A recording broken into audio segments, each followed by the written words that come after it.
All right, thank you there, Alex. Welcome back into the Talk of the Town segment, 9 minutes after 9 o'clock, and we've got in the studios with us our hero of the month, Firefighter Brett Braswell. Hey, thank you for having me. When you first walked in, other than the fact that you're tall, you look 12. Yep, I am 19 years old, and they call me the baby of the fire department. You got that baby face thing going on. Listen, just enjoy it. Oh, yeah. Now, how tall are you? 6'3"? 6'2". 6'2". All right. Very good. So, what made you want to do this? And we're talking to him off the air, and you're excited about it. This is what you want to do. This is what I do. This is my career path. I've always loved helping people. Yeah. I was always interested in the fire service, and I had the opportunity to join when I was 16 years old with the volunteer fire department, and ever since then I just fell in love with it and knew that was the career for me. So, any family members? I mean, what made you? No, I'm actually a first generation. Yeah? So, yeah. What made you make that initial, this might be something I'd be interested in kind of thing?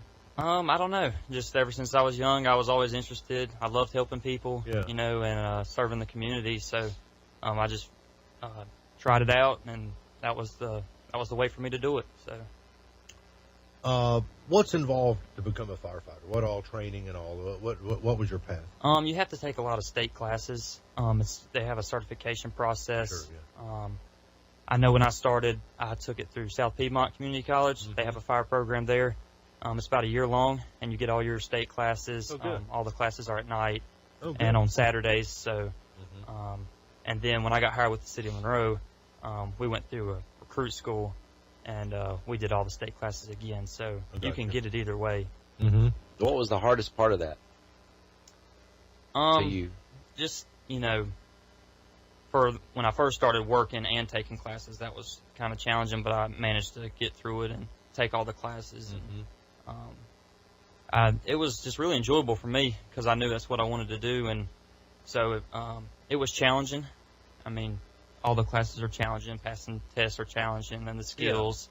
Yeah. Well, you think firefighter, you got a hose of water. Right. But, I mean, y'all train for every possible scenario, worst day of your life type of thing. Yeah. From train derailments to, chemical spills and whatever. Yep. There's a lot that goes into it. It's more than just putting water on fire, Yes, sir. There's a lot of technicalities to it. So. Mm-hmm. I can say a lot of training. EMT training too? Yes. Yeah. After I finished my fire certification, I went and got my EMT certification. That took about 5 months, and they just take you through.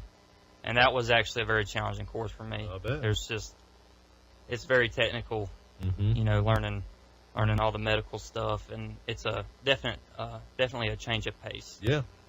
So you're assigned to C shift as Station 3. You're out on Engine 3. What area is that? You said that station is located right behind the Aquatic Center. Oh, yeah. Okay. So we serve right there on the 74 corridor, and where the Walmart Monroe is, all that area. I hope you don't ever have to come to the gym because I've fallen out. Yes. Man, ain't that the truth. You grew up in the Fairview community. You graduated not long ago from Penn Foster High School. I'm not familiar with that. And that's actually an online high school. I was homeschooled growing up. Okay, good. Okay. So, my dad was raised homeschooled, and my mom and them, they just felt led to homeschool us. Mm-hmm. So what would you say is the favorite part of your job? What's the most rewarding part of your job? Just, the satisfaction from helping people, knowing that you accomplished something. Somebody called and needed help, and you were able to give them aid. And, well, typically you're seeing people on one of their worst days. Right. Mm-hmm. Yep. So if you're able to help them in any way, it makes it a little bit easier. Mm-hmm. So. I know from personal experience, it's nice to have a friendly face show up and know what they're doing. Oh, yeah. Yeah. Wow. So you like to hunt?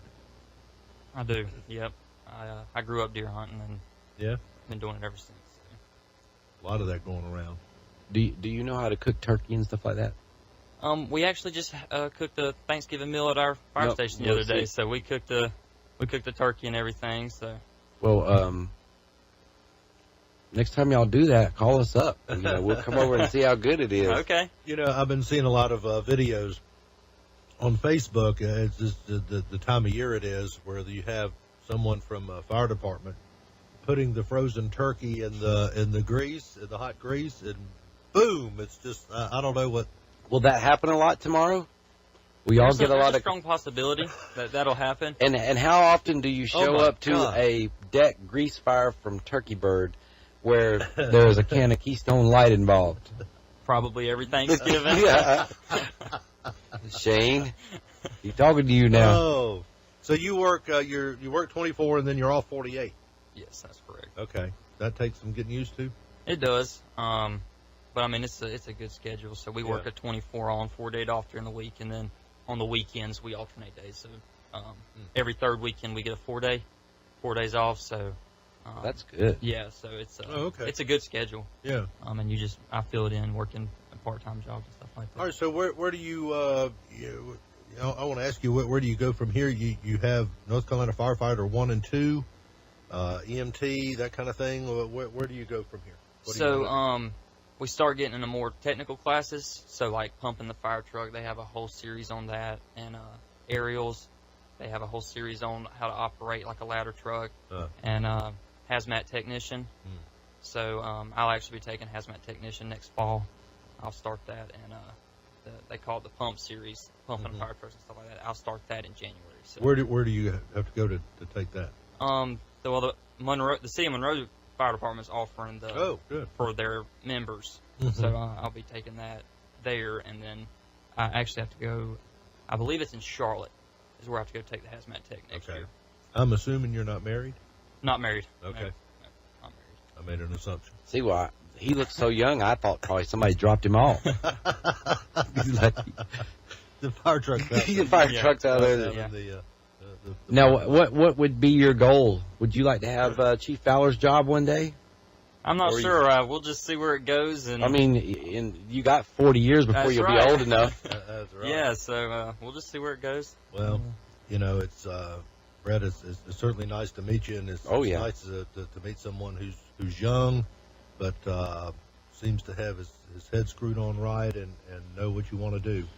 That's half the battle.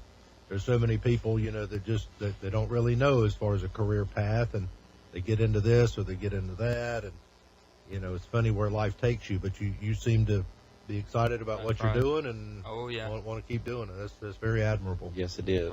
Yeah, I was very fortunate to find my way early and be able to pursue something. Who are your parents?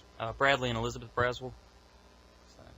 See, that's amazing because Archie and I still don't know what we want to do. I'm still trying to work trying to figure it out. Yeah.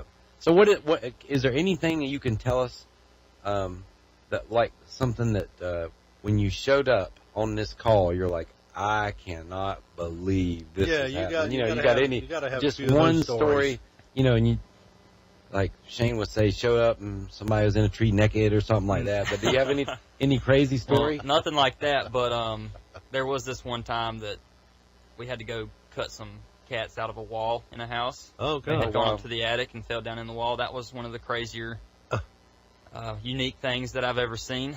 Gee. So there's no telling what you have to do on any given day. That's right.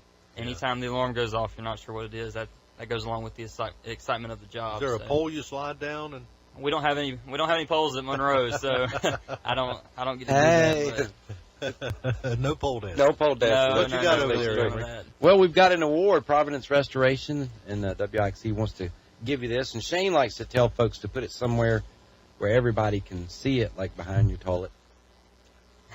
But here is a nice plaque for you. Thank y'all. Yeah. Thank y'all very much. Thank you was very much. Nice to meet you. Yeah. Thank y'all for having me. My pleasure meeting you, Brett. And congratulations on being November's Hero of the Month. And anytime I need a 4 or a 5 on the basketball court, I'm going to call you up. All right. Sounds good. Thank you. All right. Thank you, Brett. We'll take a break and be back with more of the Breakfast Club in just a minute. Hang on.